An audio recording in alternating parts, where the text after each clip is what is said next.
you're looking at this, you're probably thinking about joining and participating in the Narcissus Pageant this year. We're going to try and tell you a little bit about our experience to help ease your worry or answer any questions that you might have.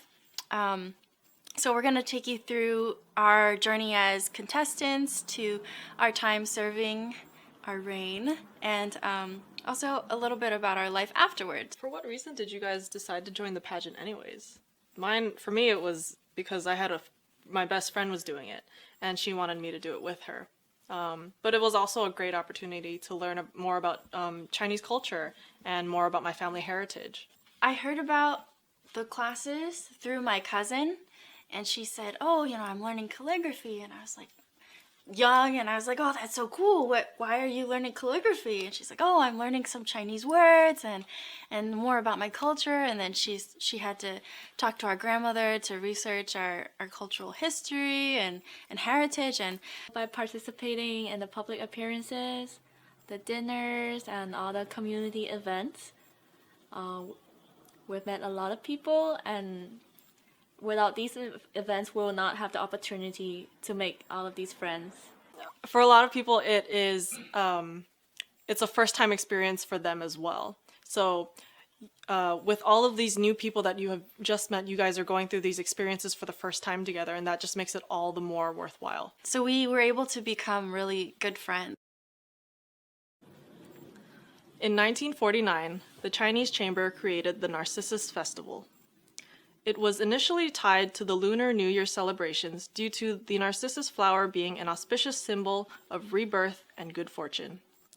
It has since grown into a full-length festival stretching over the entire spring season that provides events to the community such as Chinese New Year celebrations in the heart of Chinatown, fashion shows, banquets, and more.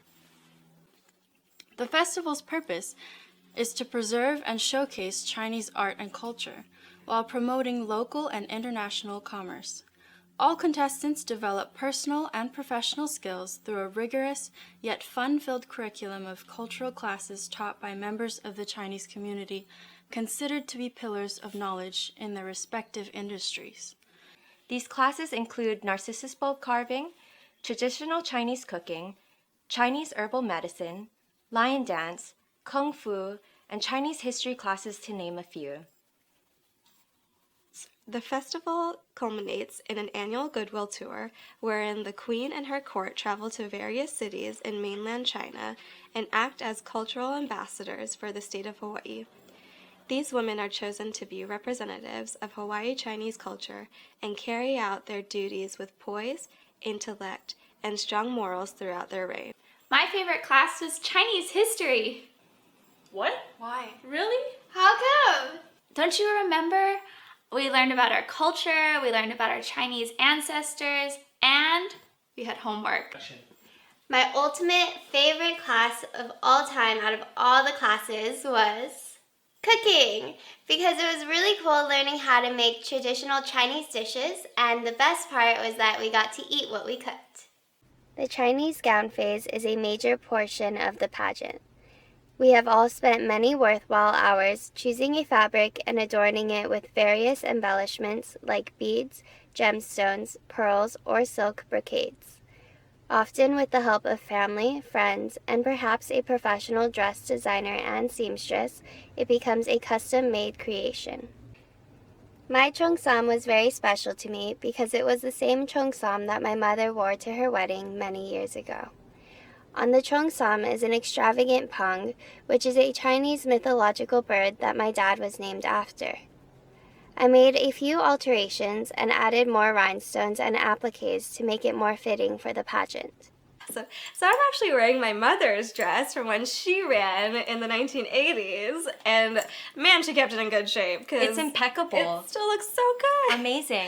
I did have to do slight alterations to it, though. I had to make my own collar, which was hard to find the appropriate silk for it, but I did that with my mom, and then also with my mom, I replaced the gold appliques, and we were up all night sewing, which was really fun. And then you guys, so you, your sister, my mom, and auntie, and my grandmother actually helped all of us glue on these gemstones, which was amazing. I love you guys course. for that. It was Yes. it was so wonderful. And I also took off 4 inches off the bottom because I'm vertically challenged. Yeah. It's okay. The main thing that it was a labor of love. Labor of love. Yes, it takes a village. Yes, it does. And But while it was also you so went for beauty, I went for comfort. Love it. Honestly, I love the idea of the traditional type of cheongsam with the sleeve. So I wanted to go for traditional but unconventional, and so that's why the sleeve thing, and then I went for a red, which was the most auspicious color in the Chinese culture.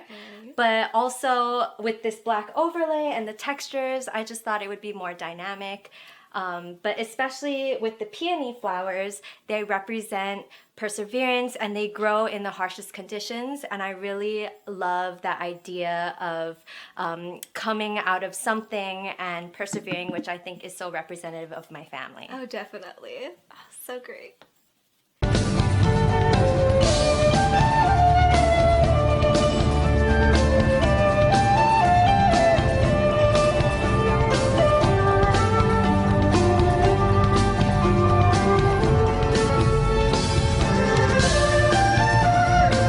Oh no, has anyone seen Tiffany?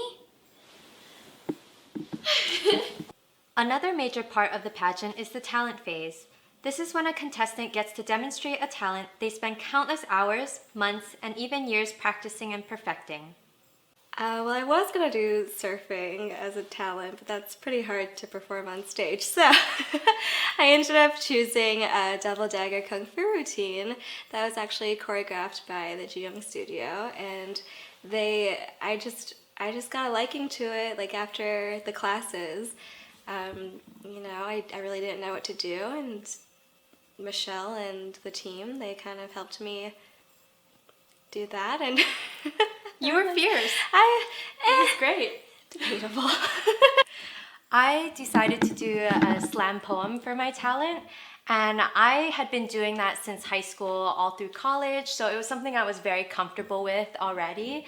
I think my hesitation came where it was a little bit non-conventional, so that was where a little bit of my nerves came from. But other than that, I was so inspired by the history classes and really learning about myself as a woman in the Chinese culture that I wanted to create some sort of commentary and an ode to my mother through that poem, that whether or not I did the talent well or people enjoyed it, I was just so satisfied that I got to have a voice and speak my piece about what I learned. It was a very empowering piece, I must say. I felt that. I just wish my mother cried. Yeah, she didn't cry. It's not really about what you know, how beautiful you are, I mean, how successful you are before you start this pageant. It's more about the journey that you have and that you take with your sisters and the people that you are doing this with. We did it together. Like, it's not about it's not about the destination, it's about the journey that we're on, and we're all on it together. For me, one of the real highlights was getting to travel to China.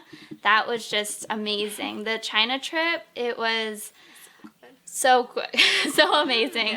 That you just get this whole new experience with the culture, the food, getting to, do it together. That was real. It was just amazing that we got to. bonded. Yeah, exactly.